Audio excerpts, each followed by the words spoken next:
విధానం మనం చూసినట్లయితే మృగశిర, ఆరుద్ర, పునర్వసు నక్షత్రాలు మిథున రాశిలో ఉన్నాయి. ఆదాయం 8, వ్యయం 11, రాజపూజ్యం 1, అవమానం 7 అని చెప్పారు. ఈ రాశి వారికి గురుబలం చూస్తే ఈ రాశిలో నుంచే గురుడు కర్కాటక రాశిలోకి మారిపోతున్నాడు. అంటే జన్మగురుడు యొక్క దోషం జూన్ వరకు ఉంది అని చెప్పారు. జన్మగురుడు దోషం ఎప్పుడైతే జూన్ 2వ తారీఖు మారుతున్నాడో అప్పుడు పోయి గురుబలం పూర్తిగా ఈ రాశి వారికి వస్తోంది. ఆ తర్వాత శని 10వ స్థానంలో ఉన్నాడు. మరి రాహువు మరి 8వ స్థానంలో ఉన్నాడు 9, శని 10, మరి కేతువు 3 స్థానాల్లో మంచి యోగాల్ని కలిగిస్తున్నాడు. వీళ్ళిద్దరికీ కూడా ఏ పని చేసినా కూడా, ఏ వ్యాపారం తలపెట్టినా కూడా నూతన గృహ లాభాలు కలగడం, మంచి శుభకార్యాలు ఇంట్లో జరగడం, వాహన లాభాలు ఉన్నాయి, కొత్త వాహనాలు కొనుగోలు చేస్తారు. తమ యొక్క మాటల చేత, ప్రభావం చేత ఎదుటి వాళ్ళని ఆకర్షిస్తారు. తర్వాత గత సంవత్సరం కంటే చాలా మంచి యోగాలు ఈ సంవత్సరం ఉన్నాయి. విలాసవంతమైన జీవితం ఉన్నది. ఆడవారితో డబ్బు తీసుకొని నడిపించేటటువంటి యొక్క కాలం కనిపిస్తూ ఉన్నది. లోగడ చేసినటువంటి అప్పులన్నీ తీరిపోతాయి అని చెప్తున్నారు. గురుబలం ఏర్పడడం వల్ల స్థిరాస్తులను ఏర్పాటు చేసుకుంటారు, అప్పులు తీరుస్తారు. ఉద్యోగస్తులకి అనుకూలమైన కాలం ఉంది. కేంద్ర రాష్ట్ర ప్రభుత్వాల్లో పనిచేస్తున్న వాళ్ళకి కావాల్సిన చోట్లకు ప్రమోషన్లు కూడా వస్తాయి, ఇంక్రిమెంట్లు వస్తాయి. రాజకీయ నాయకులకు శని బలం వల్ల ప్రజలలో మంచి గుర్తింపు వస్తుంది.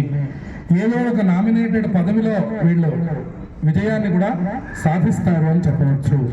ప్రజా సమస్యలు పరిష్కరించి సంఘంలో మంచి పేరు ప్రతిష్టల్ని పొందుతారు. కళాకారులకు మధ్యస్థంగా ఉంది. వ్యాపారస్తులకు యోగకాలం నడుస్తున్నది. ఏ వ్యాపారం చేసినా అధికమైనటువంటి లాభాలు వస్తాయి అని చెప్పుకోవచ్చు. నూతన అవకాశాలు కూడా అధికంగా ఉంటాయి. ఈ సంవత్సరం విద్యార్థులకు జ్ఞాపక శక్తి చాలా బాగుంటుంది. చదువుపై శ్రద్ధ పెరుగుతుంది. ఇంజనీరింగ్, మెడికల్, ఐసెట్ రంగంలో ఉద్యోగాలు, పరీక్షలు రాసేటటువంటి వాళ్ళకి మంచి పరీక్షా కాలం, మంచి ర్యాంకులు వస్తాయి. అన్ని చోట్ల విజయాలు, అవార్డులు కూడా పొందబోతున్నారు. వ్యవసాయదారులకు కూడా అనుకూలమైన సంవత్సరం. అన్ని పంటలు విశేషంగా లాభాన్ని తెచ్చిపెడుతూ ఉన్నాయి. స్త్రీలకు మహోన్నతమైన కాలం నడుస్తోందని చెప్పుకోవచ్చు. విలువైన వస్తువుల్ని సమకూర్చుకోవడం, పెద్ద గ్రహాలు బలంగా ఉండడం వల్ల మిథున రాశి స్త్రీలకు అనుకూలం. బిజినెస్ చేస్తున్నటువంటి వాళ్ళకి మంచి కాలం. లోకంలో కీర్తి ప్రతిష్టలు పెరుగుతాయి. అందరిలోనూ బలంగా ఉండగలుగుతారు. మీ యొక్క సామర్థ్యాలు, తెలివితేటలకు గ్రహబలం కూడా తోడవడం వల్ల ఎదురు లేనటువంటి ఆనందకరమైన జీవితం ఈ రాశి స్త్రీలు ఈ సంవత్సరం అనుభవించబోతున్నారు.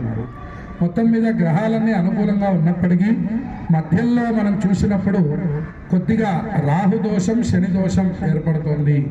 అంటే 9వ స్థానంలో రాహు యొక్క ఇబ్బంది కలుగుతోంది. అలాగే 10వ స్థానంలో శని వక్రగతిని పొందుతున్నాడు జూలై 26వ తారీఖు. అప్పుడు చిన్న చిన్న ఇబ్బందులు ఉద్యోగాదులు చేసే వాళ్ళకి కనిపిస్తున్నాయి.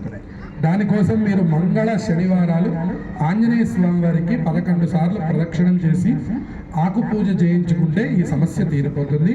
మిథున రాశి వారికి చాలా బాగుంది అని చెప్పుకోవచ్చు.